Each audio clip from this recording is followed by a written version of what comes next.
David Meyler, good morning. Good morning, lads. What was your first reaction when you saw yesterday that this thing might be a reality, that the European Super League might become a thing as soon as August?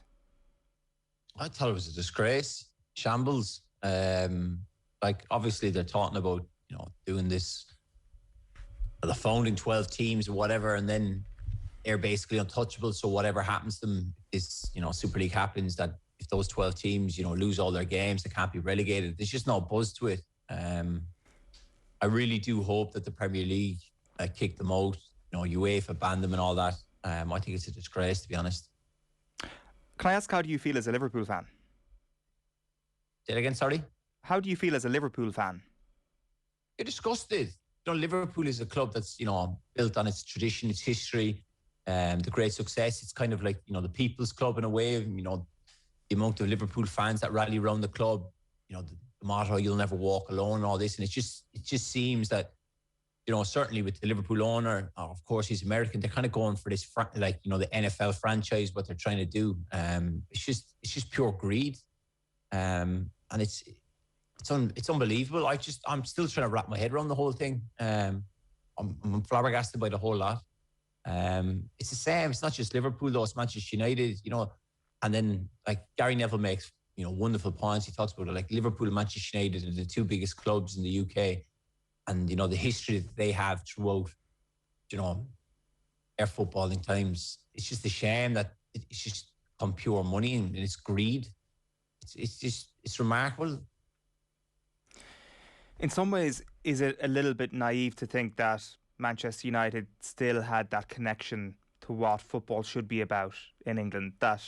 Did we underplay the importance of the Glazers and the owners at Liverpool and the owners at Arsenal, and how much they actually just make the decision? It doesn't matter if at grassroots level you're tapping into every element of London, for example, if you're Arsenal. All that matters is who is the biggest majority shareholder and what he kind of wants to do when he flashes his cash. No, definitely. It just seems that they don't care what the fans think, what the people of the local areas. They just care about, making money. Of course, there's been the numbers thrown around, I believe each team will get 350 million. You're talking about, the Premier League's only worth 150, Champions League's worth 110. That just trying to monopolise it where they can control it. Of course, look, they're unhappy with UEFA, stuff like that. It just shows that that's the way it is. They just see it straight and strictly as a business. They're trying to grow. Like I heard you there speaking a minute ago to Tommy, talking about, might have been Tommy brought up. They really are trying to tap into these foreign markets. They're just kind of forgetting about, the loyal fans who go to the games week in, week out, and who travel home and away, travel across Europe, for the Champions League or the Europa League. They're forgetting about those fellas. They're trying to tap into these markets in the Asia and whatever to try and build this Super League where you get to watch all the best players playing all the time. But I feel it's going to fall on deaf ears eventually. The thing that would worry me about that, David, is the fact that they've managed to exist for so long without fans. Granted, a lot of clubs are making losses at the moment, but they've proven over the last 9 months that they don't actually need fans. Football, they can exist in empty stadiums. If football loses complete touch with its own community, you can see people travelling from all over the world to go to Anfield, to go to Old Trafford, and to put their bums in seats regardless. It's just going to be a different background to the people who are actually showing up. And ultimately, that is all that matters to those people who run these clubs, that they get their match day revenues. It doesn't matter where that money is coming from. Yeah, but isn't that, and that's wrong, because it should be about the history and the fans that, I remember as a young boy going over to Anfield to watch games in the Premier League or the Champions League, my dad bringing me over. That was the buzz of it. You can't lose sight of that. That's the history of the club. You can't just abandon everything that's, come before and then just focus on this, Super League and, just, like I said a while ago, monopolize it and just think that it's just us and we can control it. With you see the board that they're talking about for the Super League with Perez from Real Madrid. You're looking at Henry, Glazer, and all those. It's ridiculous. It really is. Yeah, that is it, really, isn't it? That identity that you would have had with the football club growing up, going over to to Liverpool with your father, like that is something that you would assume will be affected massively by this, that there will be widespread protest from the football fans of those traditional clubs in England, that people will just stop showing up from the local areas, or the people who've made that pilgrimage even from Ireland on a regular basis in the past, because this won't be forgotten too quickly. No, it won't. And you think about it, like how they thought it would coexist with the Premier League, that the teams would be able to continue. The Premier League aren't going to stand for that. You've seen statements come from the Premier League, La Liga, Serie A, that they're going to obviously expel the clubs.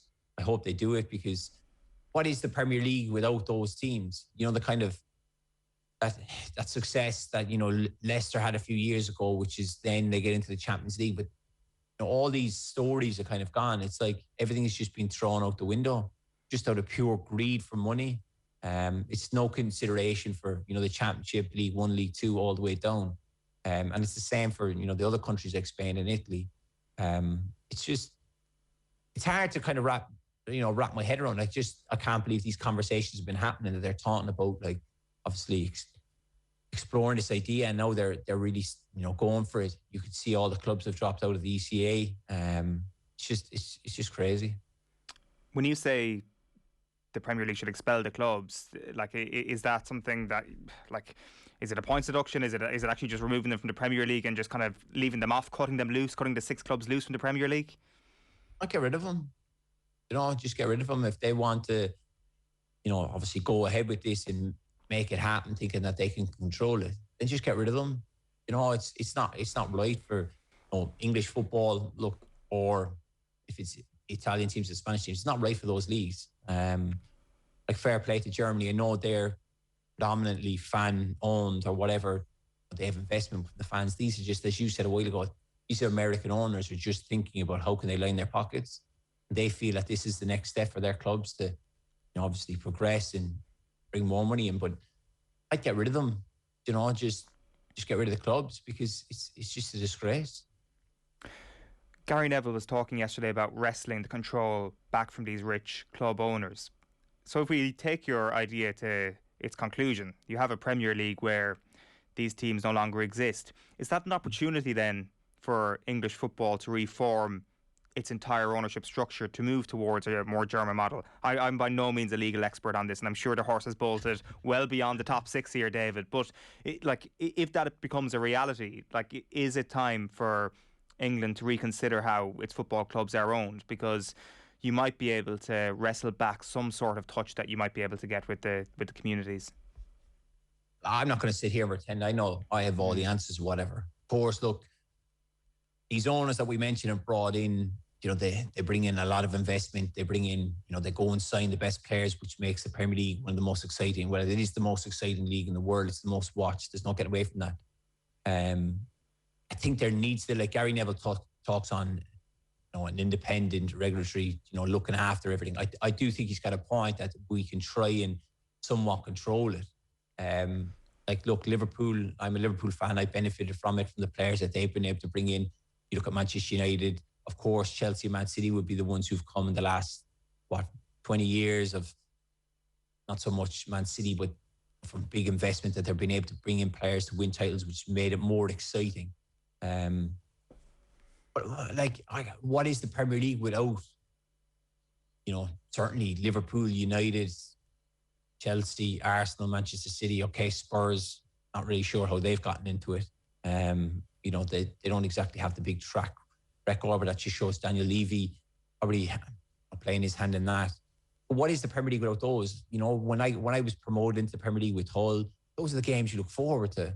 Now to have a Premier League without those teams, obviously if everything goes ahead and they are expelled, what is the Premier League then? Of course, it's just, it will die off. Football will die off. It won't be the same. It will take many years for this to kind of go around, and then we don't know which way then, by then, how the Super League will actually be. It's certainly going to be interesting how it, unfolds over the next few months.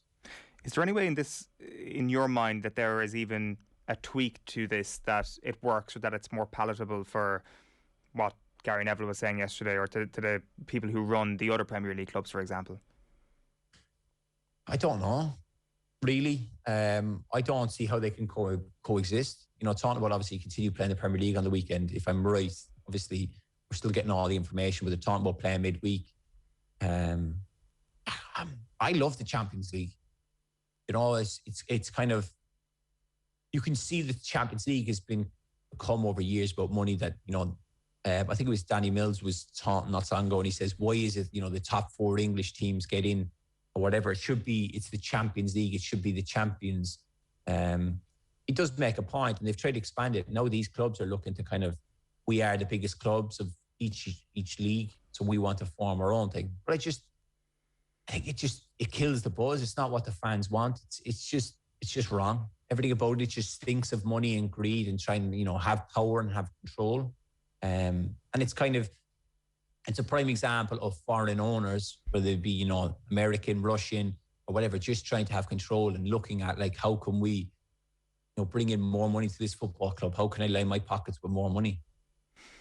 And the grim reality this morning, David, is you look at the statement and you look at the figures that have come out, they're going to be able to do that. They will be lining their money with more cash. They talk about the 12 founder clubs being given €3.5 billion between the 12 of them. So that's an absolute gold rush for them. And as you say, if that's their motive, they've hit the jackpot right here. And that's the bottom line, isn't it? So it'll come down to whatever legal challenge is going to be brought to the table. But I mean, when you look at the reporting this morning, it's as if the European Super League is actually going to be the one that instigates the legal challenges to stop it being blocked. So God knows who's going to have the most expensive law team in the world going toe-to-toe in this. But we'll have more on this later on in the show. We're going to have Tariq Panja of the New York Times as well. But we should talk a little bit about actual football, David, if you're up for that. The FA Cup. Saturday was an interesting one. I think on BBC at halftime of Chelsea against Manchester City, everyone was kind of admitting that this was a pretty poor game. But there is something fascinating about seeing this Manchester City team struggle tactically and seeing a manager like Thomas Tuchel figure out Pep Guardiola a little bit. Yeah, well, definitely. I think the big thing that factor in with Manchester City was making so many changes. I know they've, before anyone says it, the Pep has had this rotation, but it's kind of like he's playing a juggling game. He's chopped and changed. Obviously, they had the success in the quarterfinal Champions League.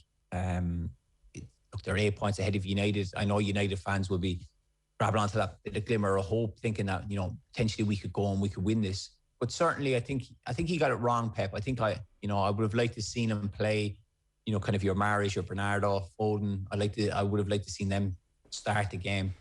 It's very difficult when you bring in lads who haven't. You can see with Sterling, it was one of his poorest performances I've seen him play. He just looked shot for confidence at the moment. Ferran Torres wasn't in the game. And I think that kind of played into Chelsea's hand. I definitely do think, you're right, Thomas Tuchel got his tactics right. And you could tell by the way that, that Manchester City played dominant possession, pushing the fullbacks on that, it left Chelsea spaces and wide areas. You could see from Werner's runs that we were all shaped down the side, because they were trying to expose the centre-halves, pull them apart. I think even for someone who's been, when he's been playing regularly, Laporte, he was just out of touch the other day.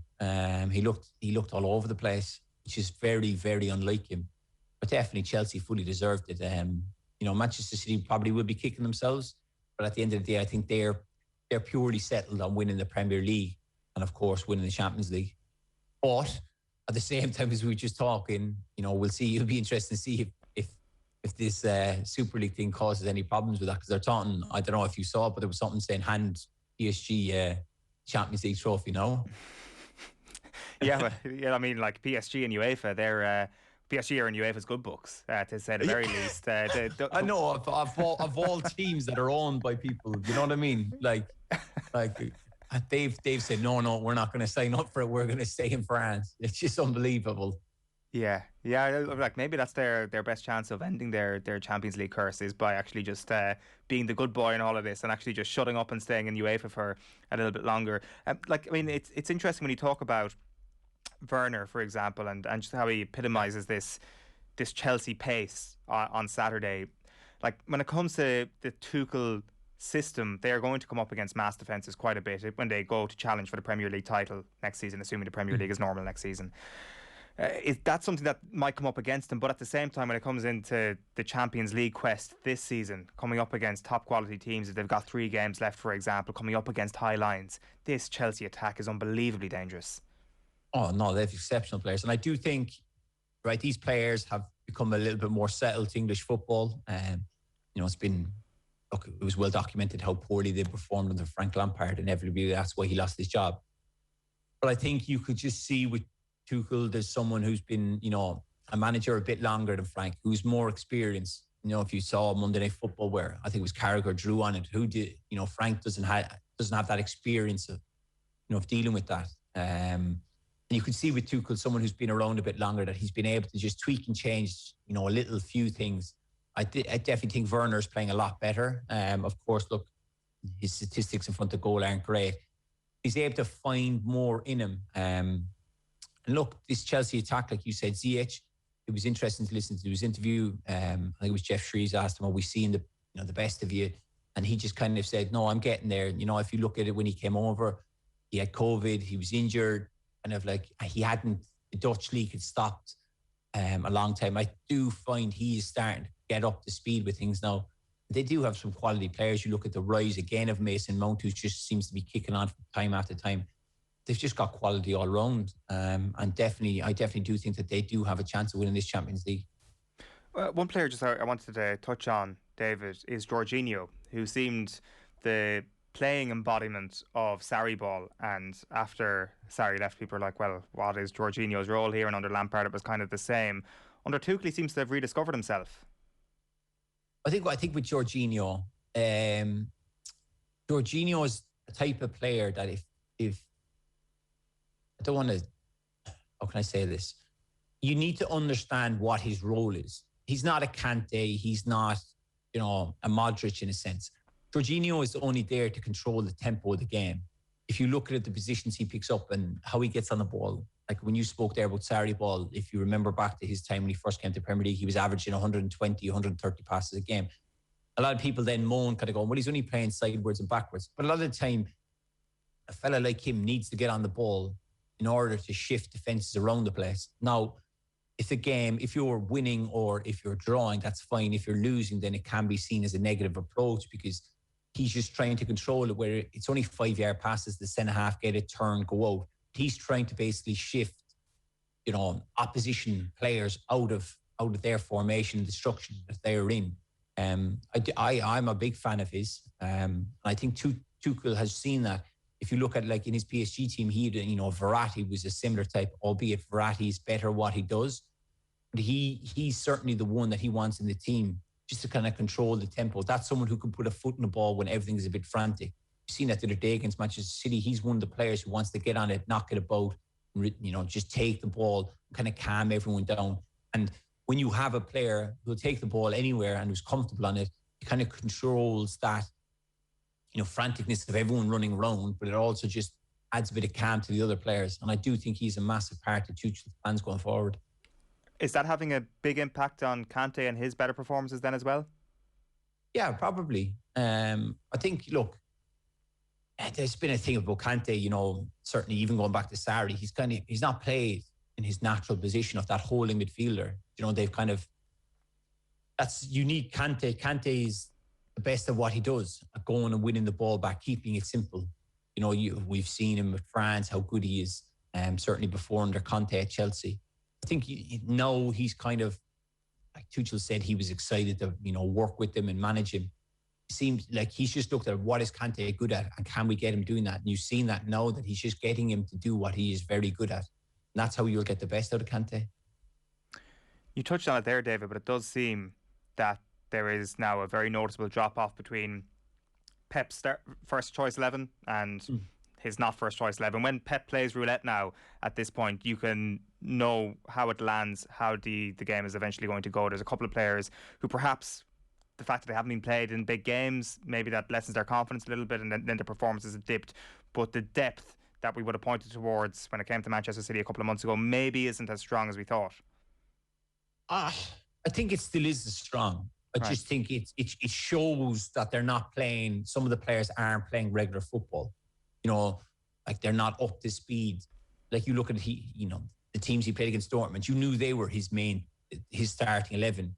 Like, you look at it, okay, the midfield, you can chop and change. You know, with Bernardo Silva, you know what you're getting. Rodri, Fernandinho, Gundogan, you know what you're getting with those players. I think the big one is the front three. I think, you know, like I touched on there, Raheem Sterling, like, I don't know, look, his confidence must be low. You know, I know his statistics aren't great this season, but the other day, you know, his first touch at times, he was over-hitting passes. If you remember, he was laid on, I think it was about 75, 80 minutes. It was Cancelo or something, went to overlap him and he passed the ball straight out of the play, which is so unlike him. I think the massive drop-off is the front three players. I think that's the big thing. You know, he went with Torres, Jesus and Sterling, but the three of them just looked like they were lost. They really struggled against Chelsea's back three. And I think the rotation can affect players. Of course, if you're confident, you want to, you know, if you're doing well, you want to stay in the team. But I still think they have great squad depth. You know, certainly midfield and defence. Of course, look, I touched on Laporte, wasn't great the other day, but that's one game for him. You know, he's been injured, yes, but over time he's been very good for Manchester City. So it's very hard to criticise him. Even if you look at the keeper, you know, Stefan, he gets caught in no man's land for the Ziyech's goal, kind of comes sprinting out and he goes back, and I think he thinks he's in the middle of the goal, but he's about 5 yards towards the right hand post. He just makes it so easy for Werner to roll across the Ziyech. But they still have the squad depth. There's no doubt in that. You can imagine the front three would be replaced for the League Cup final this weekend. You know, Ederson will come back in, but you wouldn't be surprised if you've seen the other seven starting. Yeah, for sure. Let's move on to tonight's game in the Premier League, Leeds United against Liverpool. It's an 8 o'clock kickoff. And since we were last talking to you on this show anyway, we were speaking to Graham Souness about the Liverpool midfield situation and how he's a little bit concerned about how the Gini Wijnaldum talk has affected the rest of that midfield. From the start of next season, David, how would you like to see this Liverpool midfield set up? Wow, my three. Yeah. I'd probably still like to see, you know, Fabinho, Wijnaldum, Henderson. Certainly with Klopp's system and the way Klopp wants to play. I think those three have been pivotal. That's why they won the Premier League and the Champions League. I definitely do think those are the main three. Thiago is an exceptional footballer, but he just brings something a little bit different. I think he's adjusting to Jurgen's system and the way Jurgen wants to play with this, you know, that his famous Gegen press or whatever, when they get after him, when the front three press high. Will be interesting to see what happens with Gini. You know, obviously this whole Barcelona talk is still arising. Of course, you know, Ronald Koeman being in charge is someone that he knows very well. So the situation, I believe it's not down to money. I think it's down to years of the contract. I think Gini wants more than what Liverpool give him due to their rule of over 30s. But it will be interesting to see how they do it. You know, I would like to see him to stay. I think Liverpool fans, if he does leave, will be gutted to see him go, but they will, you know, the work he's done over the last few years. But then if he does go, the natural progression would be probably Thiago in straight away, and then you'd look at, you know, Curtis Jones to be pushing him over the next, you know, year or two to really nail down a starting 11 spot. So you think that there is a chance that Wijnaldum actually does stay next season? Sorry, on. You think that there is a chance, even a slight one, that Wijnaldum actually might hang around at Anfield next season? Yeah, I do. Sorry there, I just missed part of that in case you asked me anything else. But I do think there is a chance, yeah. Like if you look at the games that have been played, like Gini has played so many games over the last few years, and I know you're going to be desperate to keep him. It's just Jurgen can obviously, you know, say to the board, I want to give him the 3-year contract or whatever. The club might be looking at it in the sense like, is he worth it for the next 3 years? Then we've no sell-on value, you know, that kind of way. So they'll be weighing up a lot of things. Of course, they'll be looking at like the rise of Curtis Jones coming through, someone who's come through the academy that then don't need to go and sign another midfielder. I would definitely say I wouldn't close the door on it. I would like to see him stay, but it's down to the club and the player if they can come to an agreement. Yeah, well, we'll see what happens on that one. It is an 8 o'clock kickoff tonight, as I say, between Leeds and Liverpool. Just one other thing I wanted to get your take on, David. I saw you tweeting about Lionel Messi at the weekend. Like, unbelievable goal. 4-0 win in the Copa del Rey final. Like, I mean, what can you even say about this? I think, first of all, Frankie de Jong deserves a lot of credit for his role in this, the way that pass to cap off an unbelievable move. Oh, it's just phenomenal. Look, I get stick over, I'm Messi over Ronaldo. A couple of my mates are Manchester United fans, so they're loyal. I get it. But it's what that young fella, well, I say young fella, what that fella does with the ball is just incredible. And even I tweeted it out the other day and people hit me with all professional footballers should be able to do that. And I'm just like, no, I've played with Premier League winners, Champions League winners. I just can't do that. You know, his ability to pick the ball up, dribble, you know, shrug off tackles, his way to pass to people, his movement, like the composure of that when he gets the ball back off Frankie de Jong. Yeah, look, you could highlight his poor defending, but it's the drop of the shoulder. Like, it was a famous thing, if you remember Manchester United, those times when they were battling out against Barcelona, the Champions League, around 2010 or whatever, they were saying, what do you do with Messi? Do you show him on your right foot? But he's that quick, he's that good. He'll cut onto his right and go back around you onto his left. It's very, very difficult to stop him. And he's just phenomenal. He's someone that gets you off your seat. You know, of course, people will say, oh, well, he only won all the things because, you know, he had the great players of Xavi, Iniesta, and those around him. Yeah, you're not wrong. But if you look at every great team that they've had great midfield, they've had great defence. Like, I saw something fascinating not so long ago. Arsene Wenger was talking about, you know, how hard was it to manage all the big egos at Arsenal. And he said, all the best players in the world want to play with the best players. And that's true, because you don't want to, if you're looking at, like, even after the final, they won the trophy.